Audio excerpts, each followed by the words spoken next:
बिस्मिल्लाहिर्रहमानिर्रहीम। अस्सलाम वालेकुम व्यूअर्स, मैं डॉक्टर मीसम रज़ा फ़िज़िशियन इस वक्त आपसे मुखातिब हूँ।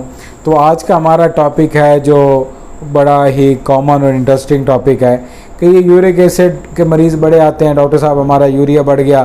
तो यूरिक एसिड क्या है और इसकी अलामात क्या हैं। यूरिक एसिड एक नॉर्मल मेटाबॉलिक वेस्ट प्रोडक्ट है जो कि हमारे जिस्म के अंदर बनता है कि जो प्यूरिन्स हमारे जिस्म के अंदर प्रोटीन से बाद में निकलती हैं। तो ये जो प्यूरिन्स की डिस्ट्रक्शन होती है, इसके बाद यूरिक एसिड निकलता है जो नॉर्मली हमारे गुर्दे से ब्लड के अंदर अब्जॉर्ब होने के बाद हमारे गुर्दे से ये निकल जाता है। अगर ये गुर्दे इस चीज़ को ना निकाल रहे हों या यूरिक एसिड जिस्म के अंदर ज़्यादा बन रहा हो तो कुछ टाइम के बाद यूरिक एसिड के अंदर क्रिस्टल बन जाते हैं और वो क्रिस्टल जाके हमारे जोड़ों के अंदर बैठ जाते हैं, जोड़ों को नुकसान पहुंचाते हैं, जिससे जोड़ सूज जाता है, जोड़ों में दर्द शुरू हो जाता है, जोड़ सुर्ख हो जाते हैं, जोड़ों में अकड़ाव पैदा हो जाता है।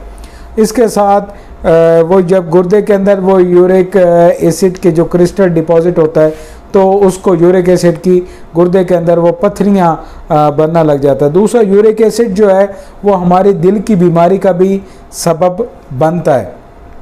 तो जो यूरिक एसिड है उसके अंदर यही चीज़ें होती हैं कि मरीज़ हमारे पास जब आता है तो वो ज़्यादातर जोड़ों के दर्द के साथ आता है। अमूमन ज़्यादातर जो देखा जाए कि पाँव के अंदर जो टो है, उसका जो पाँव के अंदर जो टो है, जो अंगूठा है हमारा, उसके अंदर जो जोड़ है उसका वो जोड़ उसका सूज जाता है, सुर्ख हो जाता है और वो यकदम होता है कि मरीज़ 2-3 दिन पहले ठीक होता है, यकदम वो आके बताता है कि मेरा ये जोड़ सूज गया। इसके अलावा हमारी ये जो रिस्ट है या जिस्म का कोई और जोड़ भी मुतासिर हो सकता है कि ये जो हमारी रिस्ट की मूवमेंट है ये कम हो जाती है और हम टेस्ट करवाते हैं तो उसका यूरिक एसिड ज़्यादा आता है।